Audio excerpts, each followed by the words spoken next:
Presiden Venezuela Nicolas Maduro tiba di New York setelah ditangkap militer Amerika Serikat di kota Caracas. Selanjutnya Maduro dan istrinya dibawa ke pusat penahanan Brooklyn. Pemerintah AS akan membawa Maduro ke pengadilan federal atas dugaan perdagangan narkoba dan senjata. Penangkapan Maduro menyusul penyerangan fasilitas militer di Venezuela pada Sabtu dini hari waktu setempat. Rentetan ledakan bahkan terlihat dari ibu kota Venezuela. Pasca penangkapan Maduro, Gedung Putih membagikan sejumlah foto menunjukkan Presiden AS Trump memantau langsung serangan ke Venezuela tersebut. Setelahnya Presiden Amerika Serikat Donald Trump memastikan negaranya akan mengendalikan Venezuela. Trump bilang perusahaan minyak besar Amerika Serikat akan mengelola infrastruktur dan sumber minyak Venezuela.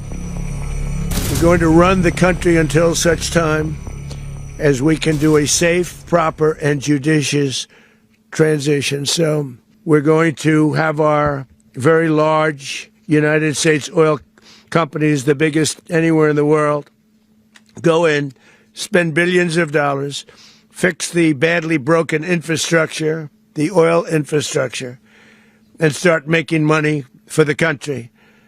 And we are ready to stage a second and much larger attack if we need to do so. Sementara itu, Menteri Pertahanan Venezuela Vladimir Padrino Lopez memperingatkan negara-negara lain untuk waspada atas serangan Amerika Serikat. Menurutnya, serangan Amerika Serikat jadi ancaman serius terhadap tatanan global.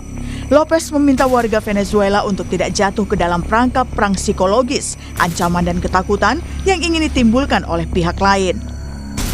Nosotros desde aquí, desde la Fuerza Armada Nacional Bolivariana, exigimos la rápida liberación del presidente constitucional de la República Bolivariana de Venezuela. Exigimos su liberación. Está secuestrado el presidente Nicolás Maduro y la primera dama de la República, la doctora Cilia Flores de Maduro. Así que la patria continúa su destino de desarrollo, de prosperidad y de estabilidad y orden. Y nosotros, soldados y soldadas de la patria, estaremos aquí para garantizarlo. Y demás integrantes, pues, del alto mando militar de la República, que como pueden ver, está hoy unido, cohesionado ante la agresión imperial que se ha perpetuado el día de ayer, 3 de enero. Pasca penyerangan Amerika Serikat, warga Venezuela membersihkan puing-puing bangunan yang rusak. Sejumlah orang tewas akibat serangan tersebut. Meski demikian, pejabat Venezuela belum mengkonfirmasi jumlah korban.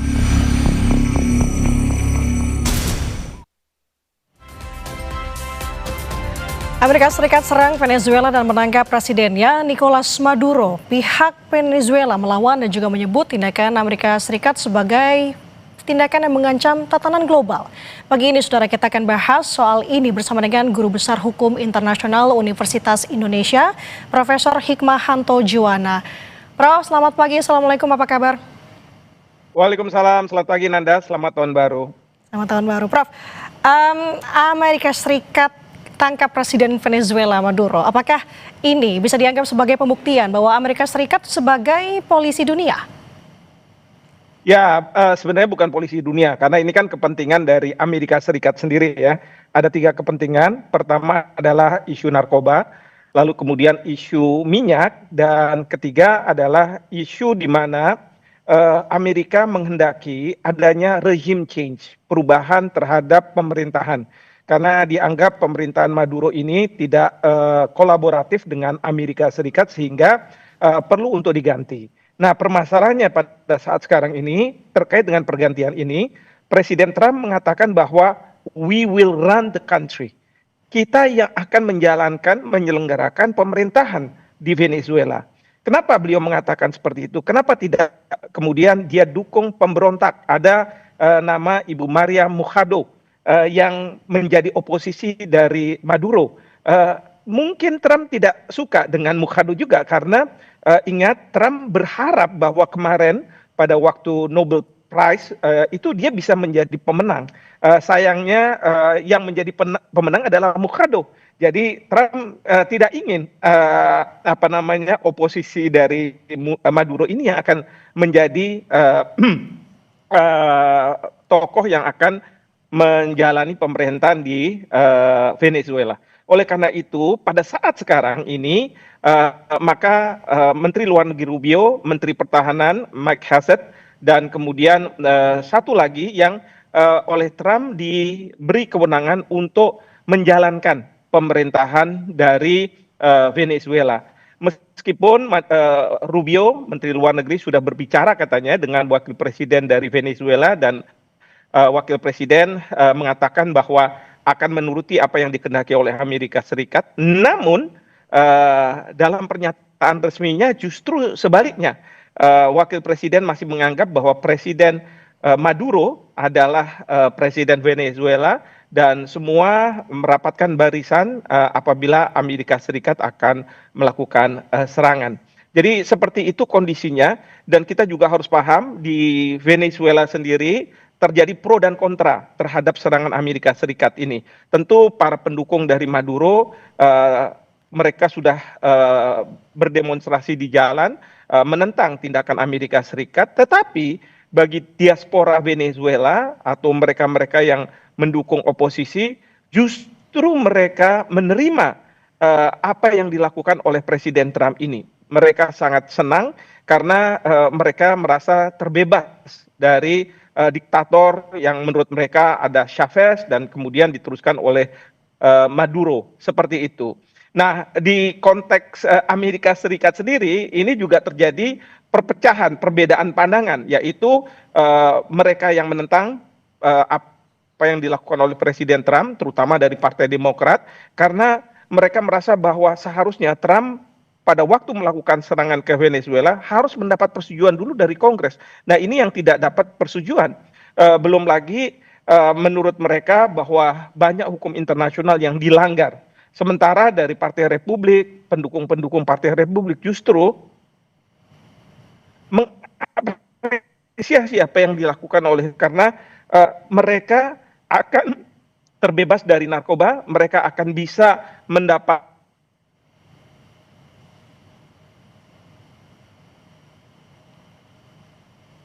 apa yang disampaikan oleh Presiden Trump, akan meminta perusahaan-perusahaan besar, perusahaan-perusahaan minyak besarnya untuk kemudian melakukan investasi dan kemudian nantinya akan mengembalikan kehidupan di Venezuela dengan catatan bahwa minyak itu tentu harus dijual ke Amerika Serikat. Nah, sementara di pentas dunia ini juga ada dua pandangan, karena ada Rusia dan kemudian Cina yang sudah mengutuk apa yang dilakukan oleh pemerintahan Trump, tetapi Inggris dan Perancis tanpa menyebut bahwa ada pelanggaran hukum internasional, mereka menganggap bahwa ini tindakan yang dibutuhkan agar Amerika Serikat terbebas dari narkoba, tanpa juga menyebut mengenai masalah minyak. Tetapi mereka juga menyebut mengenai masalah Maduro yang selama ini menurut mereka tidak legitimate sebagai seorang presiden di Venezuela. Jadi ini terpecah pandangan-pandangan baik di dalam negeri Venezuela, di dalam negeri Amerika Serikat, maupun di pentas internasional, negara-negara saling bertentangan. Nah, tentu yang kita khawatirkan adalah apabila Berarti dengan isu soal narkotika ini sebenarnya ada hanya isu peralihan saja atau seperti apa? Apakah menjadi tujuannya sebenarnya adalah bisa menguasai minyak Venezuela? Ya, jadi jangan kita terbuai dengan masalah cuma narkotika saja. Itu sudah betul sekali. Karena di belakang ini adalah minyak. Ingat ya, pada waktu Perdana Menteri Netanyahu melakukan serangan ke Gaza, alasannya karena mereka mau balas dendam apa yang dilakukan oleh Hamas pada tanggal 7 Oktober 2023. Tetapi mereka lebih dari itu. Mereka meminta supaya warga Palestina keluar dari Gaza, mereka akan menguasai Gaza supaya nantinya Gaza itu tidak lagi melakukan serangan-serangan ke Israel. Apa yang dilakukan oleh Trump ini sama persis dengan Perdana Menteri Netanyahu, yaitu mereka akan mengatakan bahwa ini masalah perang melawan narkoba, tetapi di belakang itu, dan Trump sudah menyampaikan bahwa ada masalah minyak. Masalah minyak ini masalah yang sangat besar karena semua orang tahu bahwa Venezuela mempunyai cadangan terbesar di dunia dan itu yang dikehendaki oleh Amerika Serikat. Nah, jadi ada isu yang berikutnya dan kemudian isunya adalah masalah pergantian pemerintahan. Jadi ini bukan masalah hanya narkoba, buktinya Presiden Trump sudah mengatakan we run the country. Ya, dan sudah mendelegasikan kepada Menlunya, Menhannya untuk menjalankan. Apakah nanti Menlu akan hadir di Venezuela kita tidak tahu. Tapi seperti itu. Dan ini sama juga seperti ketika Rusia menyerang Ukraina pada waktu itu karena ingin membantu negara-negara yang baru saja mengklaim kemerdekaannya dan menjadi separatis dari Ukraina. Tetapi sebenarnya yang diinginkan oleh Rusia adalah bagaimana Zelensky itu bisa turun, terganti rezim change dan kemudian tidak masuk ke NATO ya seperti itu. Jadi ini yang kita tidak boleh naif dalam konteks menganalisa masalah geopolitik. Prof, kalau melihat kondisi seperti sekarang ini, adanya juga ada perlawanan, sudah mulai ada perlawanan, apalagi khususnya untuk Venezuela. Tapi kalau melihat kondisi sekarang, Prof melihat apakah ada kemungkinan negara-negara sekutu, katakanlah di sini Cina, Rusia akan juga membela Venezuela? Bukannya tidak mungkin mereka akan membela Venezuela, terutama Cina ya, karena Cina itu kekhawatirannya adalah terkait dengan Taiwan. Karena Amerika Serikat dan menurut Cina, Jepang sudah mulai cawe-cawe terkait dengan masalah Taiwan. Dan yang dikhawatirkan oleh Cina adalah kalau Amerika Serikat hendak melakukan pemaksaan agar Taiwan bisa mendeklarasikan kemerdekaannya. Nah, ini yang menjadi concern bagi Cina, yang pertama. Yang kedua bagi Cina adalah selama ini Venezuela itu banyak berhubungan dengan Cina, sangat dekat. Bahkan pada waktu sebelum serangan terjadi, itu petinggi-petinggi Cina sudah bertemu dengan Maduro. Nah, kemudian juga Cina sangat bergantung pada minyak dari Venezuela. Jadi di sini mungkin ada tanda kutip kecemburuan dari Amerika Serikat karena kedekatan ini. Bahkan Amerika Serikat mungkin ingin menegakkan yang disebut sebagai Monroe Doctrine. Istilahnya itu dalam bahasa sederhana, kawasanku, kawasanku, kawasanmu, kawasanmu. Cina, Rusia tidak seharusnya masuk dalam kawasanku, yaitu Amerika. Nah, kira-kira seperti itu.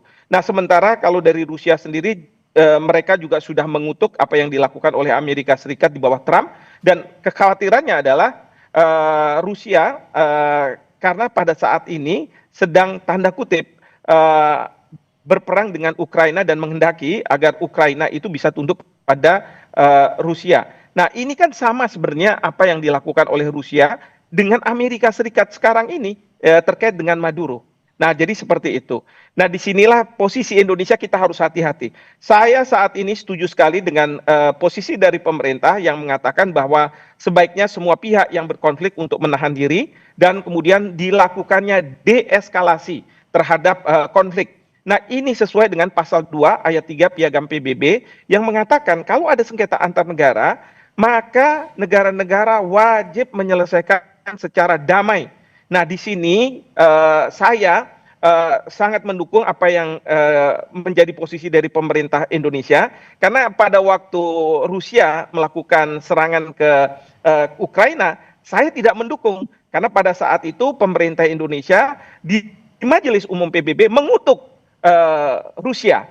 Padahal kalau kita dalam posisi pasal 2 ayat 3, kita dalam posisi tidak mendukung salah satu pihak, kita mempunyai potensi untuk mendamaikan ya para pihak yang berkonflik. Dan ini yang sering dilakukan oleh Bapak Presiden.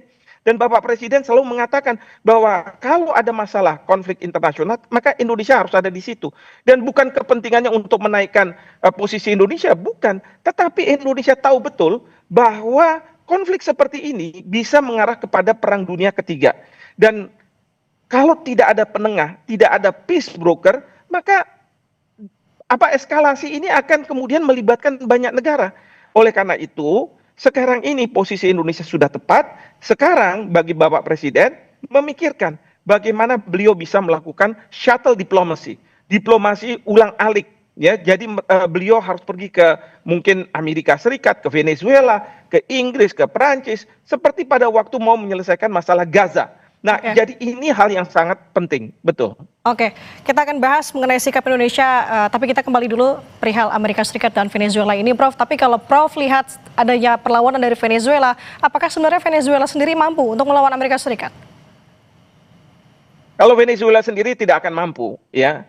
Maka sekarang ini Venezuela ini mengundang organisasi Amerika untuk mungkin mengadakan rapat dan membahas masalah ini. Karena Venezuela akan memberi pesan kepada negara-negara Amerika Latin lainnya bahwa kalau Amerika bisa membeginikan saya, menyerang saya, maka bukannya tidak mungkin bahwa Kuba akan sama nasibnya.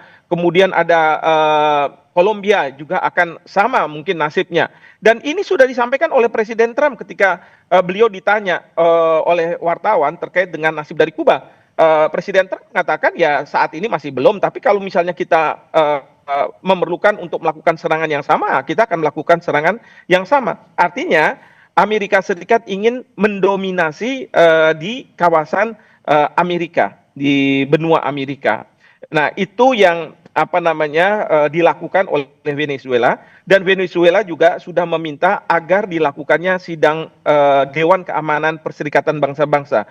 Nah, pagi ini di New York, nanti kita masih ada beda waktu 12 jam, akan dilakukan sidang di Dewan Keamanan Perserikatan Bangsa-Bangsa terkait dengan penyerangan yang dilakukan oleh Amerika Serikat. Meskipun kita tahu hasilnya, yaitu tidak ada hasil. Karena apa? Karena apapun keputusan dari Dewan Keamanan PBB, kalau itu diveto oleh Amerika Serikat, dan Amerika Serikat sekarang adalah pihak, maka saya yakin bahwa apapun resolusi tidak akan terjadi.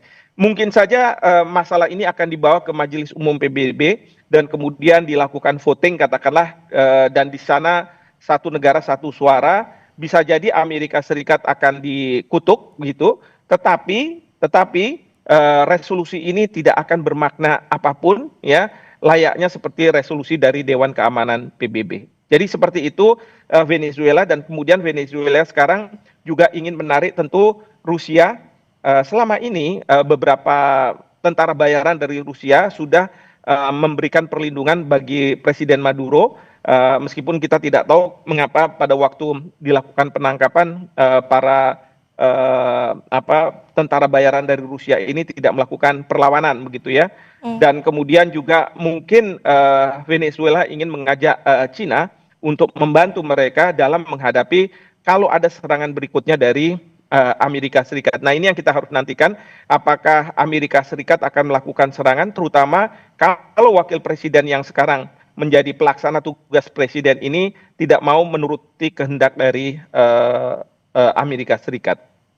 Ini yang jadi kita cermati bersama. Bahkan informasinya bahwa pengawal dari Maduro ada yang meninggal juga terkait dengan aksi ini. Nah, Prof, ini pertanyaan kita beralih ke tanah air menyikapi terkait dengan aksi ini begitu ya. Sebenarnya kalau dari sudut pandang Anda, Prof, bagaimana seharusnya sikap Indonesia? Meskipun kita tahu prinsip Indonesia adalah menganut prinsip bebas aktif begitu, tapi apa yang harus ideal yang dilakukan oleh Indonesia? Ya, yang ideal menurut saya dengan kebijakan politik luar negeri bebas aktif adalah kita mengambil posisi yang seperti saya katakan pasal 2 ayat 3 Piagam PBB, bahwa kita menyerukan kalaupun ada konflik antar negara harus diselesaikan secara damai. Dan dalam konteks seperti ini kita Indonesia tentu dipimpin oleh Presiden Prabowo melakukan proses mendamaikan antara mereka-mereka yang berkonflik. Nah, tentu kita harus menunggu sesaat ya. Kita harus menunggu karena apa? Di Venezuela tentu sekarang ini mungkin ada pergolakan antara pro dengan kontra terhadap Presiden Maduro yang diambil begitu saja oleh Amerika Serikat. Dan kemudian di Amerika Serikat pun ada pergolakan. Jadi kalau kita masuk saat sekarang ini menurut saya agak prematur. Demikian juga dalam konteks internasional sekarang ini kan negara-negara sudah ada yang mengutuk, ada yang tidak menyampaikan bahwa ini merupakan pelanggaran internasional, tetapi merupakan suatu kebutuhan begitu ya. Meskipun basis bagi Amerika Serikat tidak ada Tapi negara-negara Eropa mengatakan itu urusan Amerika Serikat untuk mencari basis hukumnya. Dugaan saya Amerika Serikat akan menggunakan pasal 51 dari Piagam PBB, layaknya ketika Rusia menyerang Ukraina, dia juga menggunakan pasal 51 Piagam PBB. Tapi dengan catatan kalau pasal 51 digunakan oleh Amerika Serikat, maka Amerika Serikat berdasarkan pasal tersebut punya kewajiban untuk melapor ke Dewan Keamanan PBB, dan kemudian Dewan Keamanan PBB akan mengambil langkah-langkah yang dibutuhkan. Nah, ini yang kita harus nantikan. Jadi menurut saya pemerintah pada saat sekarang ini kumpulkan dulu berbagai informasi. Minta kepala-kepala perwakilan kita di seluruh dunia untuk mengirim berbagai analisanya, biar nanti Kementerian Luar Negeri menganalisa dan kemudian menyampaikan kepada Bapak Presiden, dan biarlah Bapak Presiden yang mengambil keputusan apa yang harus dilakukan. Yang penting adalah kita tidak akan mengutuk apa yang dilakukan oleh Amerika Serikat, tetapi kita juga tidak membenarkan tindakan yang dilakukan oleh Amerika Serikat. Kita menyerukan agar adanya perdamaian dan deeskalasi terhadap konflik yang terjadi. Seperti itu. Baik, itu dia jadi salah satu conclusion diskusi kita pada hari ini. Prof, terima kasih atas waktunya berbagi pandangan bersama kami di Sapa Indonesia Pagi. Guru Besar Hukum Internasional Universitas Indonesia, Profesor Hikmahanto Juwana. Selamat pagi, selamat beraktivitas kembali. Selamat pagi, terima kasih.